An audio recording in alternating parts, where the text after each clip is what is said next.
ॐ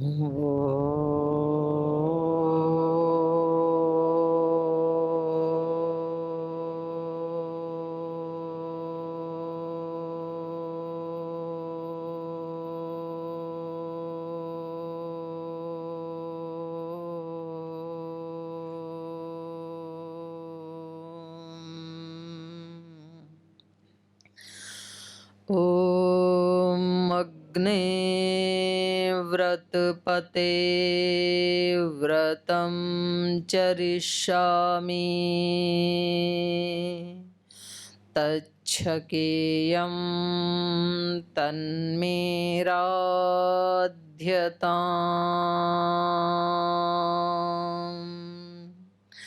एदामहमनृतात्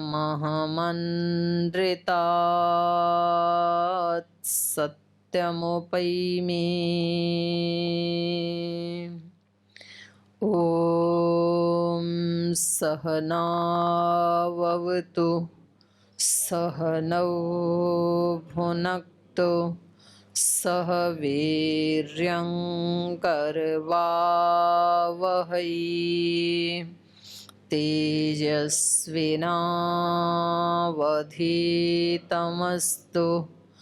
मा विद्विषावहै। ॐ असतो मा सद्गमय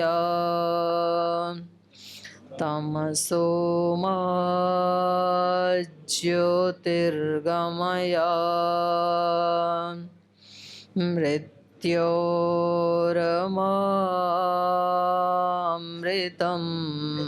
गमय। ॐ शान्ति शान्ति शान्तिः।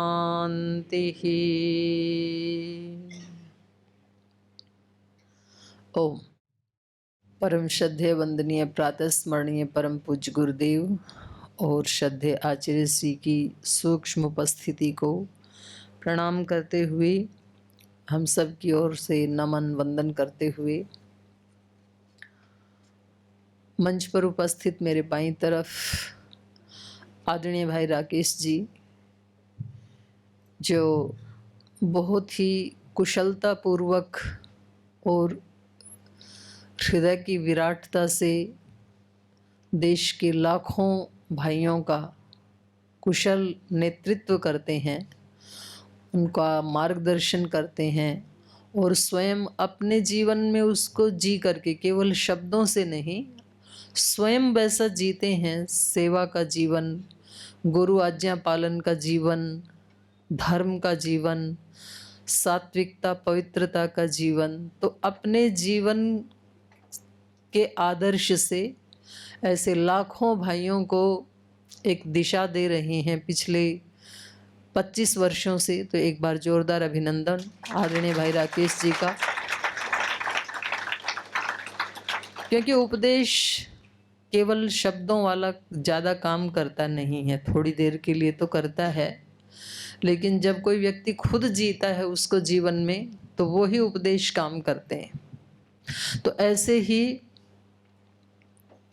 अपने जीवन को गुरु के चरणों में समर्पित करने वाले, अपने समस्त सत्कामनाओं को, अपनी खुशियों को, अपने यौवन को, अपने ज्ञान को, सब कुछ गुरु के चरणों में समर्पित करने वाले हमारे पूज्य स्वामी ईश देव जी, जो एक कुशल आचार्य हैं।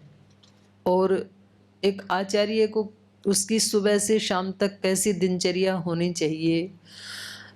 अभी थोड़े दिन पहले हमारे यहाँ शास्त्र स्मरण प्रतियोगिता हुई थी। बच्चों को शास्त्र स्मरण करवाया जाता है, यहाँ पर शास्त्रों की रक्षा करवाई जाती है। तो उसमें बच्चे तो शास्त्र स्मरण करके सुना ही रहे थे, बच्चों के आचार्य भी उपनिषद स्मरण करके सुना रहे थे, बच्चों के सामने थे। बहुत बड़ी बात होती है। तो एक बार जोरदार अभिनंदन है पूज्य स्वामी ईशदेव जी का। आपने सभी आर्ष ग्रंथों का स्मरण किया है, फिर उनको डिटेल में गुरु मुख से पढ़ा है, और अब ऐसे बच्चों का निर्माण करने में लगे हुए हैं, क्योंकि इस संसार में सबसे कठिन कार्य होता है मानव का निर्माण। और दूसरे निर्माण भी कठिन होते हैं, भवन का निर्माण, कपड़ों का निर्माण, सड़कों का निर्माण, जितने भी निर्माण कार्य हैं वो कठिन होते ही हैं, लेकिन सबसे कठिन कार्य होता है किसी मनुष्य का, किसी मानव का निर्माण करना। और उस श्रेष्ठतम कार्य में अपने गुरुदेव की प्रेरणा से, अपने गुरुदेव के आशीर्वाद से हमारे पूज्य स्वामी ईश देव जी लगे हुए हैं, तो इनका बहुत अभिनंदन है।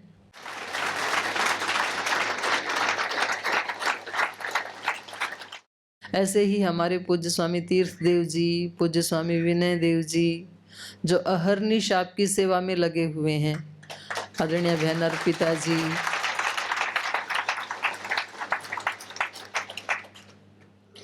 तो इनका परिचय यद्यपि पहले से ही आप सब जानते थे, और आज हरियाणा, पंजाब और पश्चिम उत्तर प्रदेश, ये हरियाणा वाले तो ऐसे मानते ही हैं कि भाई जब गुरुजी हमारे हैं तो सारा योग और योगपीठ हमारा ही है। और भाई पंजाब जो है वो हरियाणा पंजाब पहले एक ही था, तो वो उनका भी है ही एकाधिकार। और भाई उत्तर प्रदेश वाले पहले तो हरिद्वार उत्तर प्रदेश में ही था, वो तो अब उत्तराखंड में आया है। तो यहाँ जितने भी भाई बैठे हैं वो सब इस घर के ही मालिक हैं, पतंजलि योगपीठ के मालिक ही हैं। तो आपका अपने ही घर में बहुत बहुत स्वागत है, बहुत अभिनंदन। और देखो इतने बड़े प्रांतों से आप इतनी बड़ी संख्या में से निकल करके, अभी कोई छुट्टियां भी नहीं चल रही हैं, वर्किंग डे हैं, और उसके बावजूद आप वहां से निकल करके आए हैं, इसलिए आपका डबल अभिनंदन है।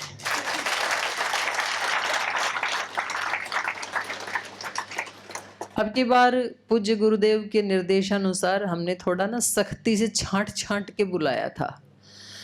ये था कि काफी वर्षों से प्रशिक्षण आप देते ही रहते हैं, जिले वाले भाई बहन देते ही रहते हैं प्रशिक्षण।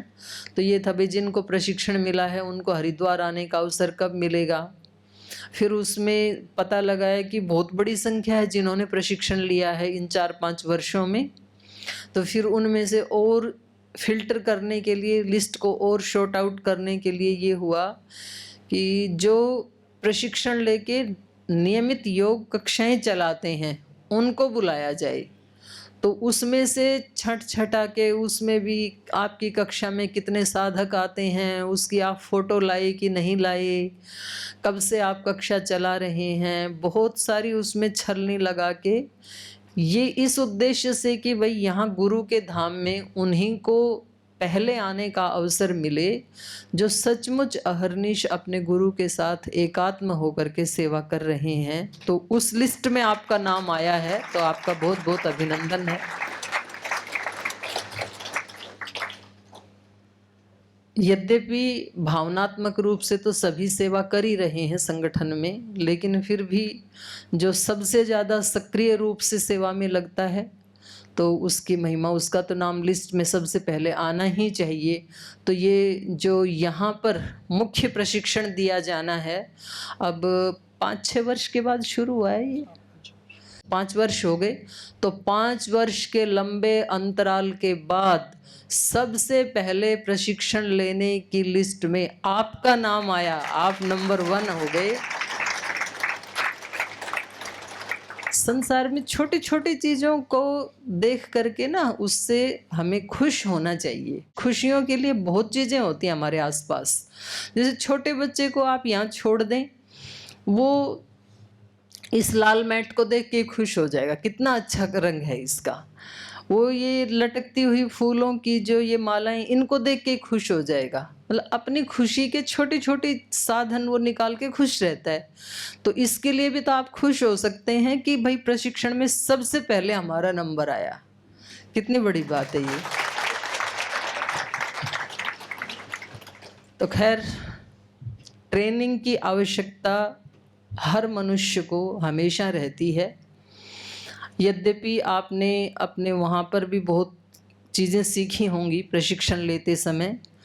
आप प्रतिदिन पूज्य गुरुदेव को सुनते हैं, उसमें भी आप रोज़ाना बहुत ज्ञान का अर्जन करते होंगे और भी कुछ संत महात्माओं से, पुस्तकों से, शास्त्रों से आपने खूब सीखा होगा, निश्चित रूप से सीखा होगा, तभी आप योग शिक्षक बने, तभी आप योग कक्षा लगाने लगे।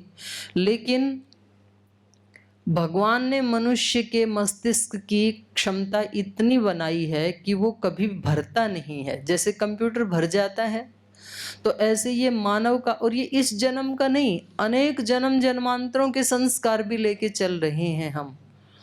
100-200 जन्मों के नहीं, 1500 जन्मों के नहीं, अनंत जन्मों के संस्कार हम लिए हुए हैं इसी मस्तिष्क में। यही मन है सृष्टि के आदि में जो मिला था, ये चेंज नहीं होता है मरने के समय में। जब तक मुक्त नहीं हो जाएंगे तब तक यही चलेगा। और आप सोचो, इतने जन्म जन्मांतरों की सूचनाएं इसमें भरी हैं, फिर भी ये कभी ओवरफ्लो नहीं होता, इसकी ग्रहणशीलता हमेशा बनी ही रहती है। इतना सुंदर यंत्र परमात्मा ने हमें बना करके दिया है। तो इसलिए हर समय व्यक्ति को सीखने के लिए तैयार रहना चाहिए, कुछ ना कुछ तो नया मिलता ही रहता है। इसलिए हमारे शास्त्रों में ये विधान किया कि भाई जब आप कहीं कुछ सीखने के लिए जाएं, निश्चित रूप से जब आप गुरु के पास आए हैं, पतंजलि योग पीठ में आए हैं, तो कुछ सीखने के लिए ही आए हैं। और यदि ऐसी भावना नहीं बनी थी तो अब बना लेनी चाहिए। मान लो किसी की ये भावना थी, ठीक है जी, हम तो योग तो कर ही रहे हैं, करा रहे हैं, फिजिकली एक बार गुरु जी के चरण छू के आ जाएंगे, फोटो खिंचा के आ जाएंगे, पतंजलि को देख करके आ जाएंगे कैसा है, तो उसके आगे थोड़ा और ऐड ऑन कर लीजिए। इतना तो है ही है, ये तो ठीक है, लेकिन हम अपने जीवन के लिए, व्यक्तिगत आत्मोत्थान के लिए अगर यहाँ से कुछ लेके जाएं तो यात्रा और ज़्यादा सफल हो सकती है। तो हमारे शास्त्रों ने बताया कि जब भी किसी गुरु के पास जाते हैं तो समित पाणी होकर के जाना चाहिए। समित पाणी का मतलब होता है हाथ में समिधाएं लेकर के। हाथ में समिधा लेके गुरु के पास जाने का क्या मतलब है? जो हवन कुंड में आप अग्नि जला करके जो लकड़ी उसमें रखते हैं, उनको लकड़ी नहीं कहते, उनको समिधा कहते हैं।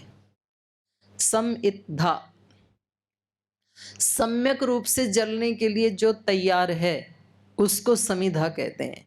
क्योंकि जब तक हवन कुंड में जाती नहीं है तब तक अग्नि का अलग स्वरूप होता है और लकड़ी का अलग स्वरूप होता है। और जैसे ही वो अग्नि को समर्पित हो जाती है तो अग्नि के रूप वाली ही हो जाती है, फिर लकड़ी नहीं रहती है वो। तो अपने जैसा ही गुरु बना देता है जब हम गुरु की शरण में जाते हैं और समर्पित भाव से जाते हैं, उनके शरणागत होकर के जाते हैं, तो फिर गुरु में और शिष्य में अंतर नहीं होता है।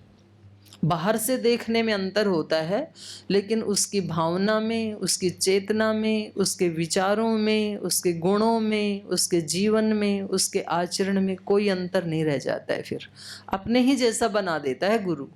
जैसे अग्नि, उसके अंदर जो भी पदार्थ डालें उसको अपने ही जैसा बना देता है, लेकिन समर्पण समिधा जैसा चाहिए, कुछ बचा के नहीं रखना। फिर कभी भी समिधा ये नहीं सोचती है कि मैं थोड़ी सी तो लकड़ी बनी रहूं, मेरी अपनी भी पहचान बनी रहे कि मैं लकड़ी थी, और लकड़ी में भी मैं चंदन की थी या आम की थी या शमी वृक्ष की थी, तो थोड़ी तो पहचान रहे, ऐसा नहीं सोचती है। तो वो फिर पूरा अस्तित्व ही उसका समाप्त होकर के वो अग्नि रूप ही हो जाती है। तो ऐसी ही महिमा है गुरुओं के पास आने की। जब कोई पूर्ण समर्पित भाव से, आप कहेंगे जी ऐसे पूर्ण समर्पित भाव से हम समर्पित हो गए तो हमारा घर परिवार और हमारी नौकरी, बीबी, बच्चे, उनको कौन संभालेगा अगर हम गुरु रूप हो गए? तो आप गुरु के रूप होकर के वो सब काम कर पाएंगे, और वो सब काम ज्यादा अच्छे से कर पाएंगे। जैसे ढंग से आप अब तक कर रहे थे उससे 100 गुना ज्यादा अच्छे से कर पाएंगे वहां जाकर के, यदि हम यहाँ पर गुरु रूप होकर के जाएंगे तो। और होना ही चाहिए। जब आप यहाँ से 5 दिन के बाद जाएं तो आपके घर परिवार वाले, आपके यार दोस्त मित्र, उनको एक अलग पहचान होनी चाहिए आपकी कि भाई ये हरिद्वार से आने के बाद बाबा जी के पास गया था, वहां से वापस आने के बाद तो इसका जीवन ही बदल गया, ये तो कुछ नया ही होकर के आ गया। तो ऐसा हो जाए तो अच्छा है कि बुरा? आप चाहते हैं ऐसा हो जाए? तो ये संभव है, क्योंकि प्राचीन ग्रंथों में बताया है कि जो शिष्य गुरु के पास जाते थे तो वो 3 रात गुरु के गर्भ में रहते हैं। आचार्य उपनयमानो ब्रह्मचारिणम कृणुते गर्भमन्तः तम रात्रि तिस्र गर्भे बिभर्ति तम जातम द्रष्टुम अभिसंयन्ति देवा, ऐसे मंत्र आता है। जो अपने पास आने वाला शिष्य है, आचार्य 3 रात उसको अपने गर्भ में रखता है। जैसे माँ किसी बच्चे को 9 महीने या 10 महीने गर्भ में रखती है, तो ऐसे आचार्य 3 रात उस ब्रह्मचारी को या अपने पास जो साधक आया है उसको अपने गर्भ में रखता है। और फिर 3 रात्रि के बाद जब उसका जन्म होता है तो उसको देखने के लिए देवता भी उतर करके आते हैं आकाश से कि भाई कोई एक नया जन्म हुआ, एक नई उत्पत्ति हुई है। इतनी महिमा है गुरु के गर्भ से। तो 3 रात्रि भी बहुत है परिवर्तन करने के लिए। तो उसके लिए क्या चाहिए? उसके लिए ग्रहणशीलता चाहिए। एक तो विनम्रता, समित पाणी का मतलब है कि जी हम चेंज करना चाहते हैं अपने जीवन में, जैसे हम आए थे वैसे ही वापस नहीं जाना चाहते हैं, कुछ उसमें परिवर्तन करके कुछ और अच्छे बन करके, जितने अच्छे पहले थे उससे ज़्यादा अच्छे बन करके यहाँ से जाना चाहते हैं, ऐसा संकल्प हो पहले तो। और फिर दूसरे नंबर पे आती है ग्रहणशीलता। हम कितना ग्रहण कर सकते हैं, क्योंकि यदि ग्रहणशीलता नहीं है तो फिर कितनी भी बारिश होती रहे, अगर किसी ने अपना घड़ा ऐसे उल्टा करके रख दिया, उल्टा मुंह, तो चाहे एक एक हाथ बारिश हो जाए तो घड़े में एक बूंद भी मिलेगी नहीं फिर। और यदि घड़ा सीधा रखा हुआ है तो पूरा का पूरा भर सकता है, ओवरफ्लो भी हो सकता है। तो ये ग्रहणशीलता की बात है। सबकी ग्रहणशीलता एक जैसी नहीं होती है, इसलिए सबको गुरुओं के सानिध्य का फल भी एक जैसा नहीं मिलता है। एक ही कक्षा में एक गुरु पढ़ाते हैं, उसी कक्षा में कुछ छात्र मेरिट लिस्ट में आ जाते हैं, कुछ छात्र ऐसे जो मीडियम होते हैं, कुछ ऐसे फेल भी हो जाते हैं। और जो फेल हो गए उन छात्रों से कोई पूछे कि भाई आपकी असफलता का क्या कारण रहा, तो बोल जी मेरी असफलता का कारण ये मेरे टीचर हैं, कभी एक दिन नहीं पढ़ाया इन्होंने, अच्छा टीचर नहीं मिला मुझे। अब वो दूसरे वाले से पूछे, बोले भाई आपका तो मेरिट लिस्ट में नाम आया, तो इसका राज? बोल जी इसका तो श्रेय मैं अपने गुरुजनों को देता हूँ, मेरे गुरुजनों ने बड़ी मेहनत की मेरे ऊपर, इसलिए हम ऐसे बन गए, नहीं तो नहीं बनते। तो अब सुनने वाले को कन्फ्यूजन होता है कि गुरु तो एक ही है, एक तो कह रहे हैं हमें बहुत अच्छे गुरु मिल गए, दूसरे कह रहे हैं कि हमारे तो जीवन का नाश ही इन्होंने किया है, कुछ पढ़ाया ही नहीं। तो अब गुरु कैसा है इसका निर्णय कौन करे? तो वास्तव में इसमें गुरु की तो दोनों के प्रति एक समान भूमिका ही है। गुरु ने तो एक ही जैसा पढ़ाया है, एक ही जैसी भावना से उनको बताया है, लेकिन ग्रहणशीलता में अंतर है। एक की ग्रहणशीलता ज़्यादा थी, वो सुनते समय ज़्यादा एकाग्र था, वो ज़्यादा संकल्पवान था, इसलिए उसके जीवन में ज़्यादा घटित हो गया। दूसरा उतना नहीं था। आप कितना भी बड़ा इतिहास देख लीजिए, दुर्योधन और अर्जुन दोनों एक ही तो गुरु के पास पढ़ते थे, द्रोणाचार्य जी के पास।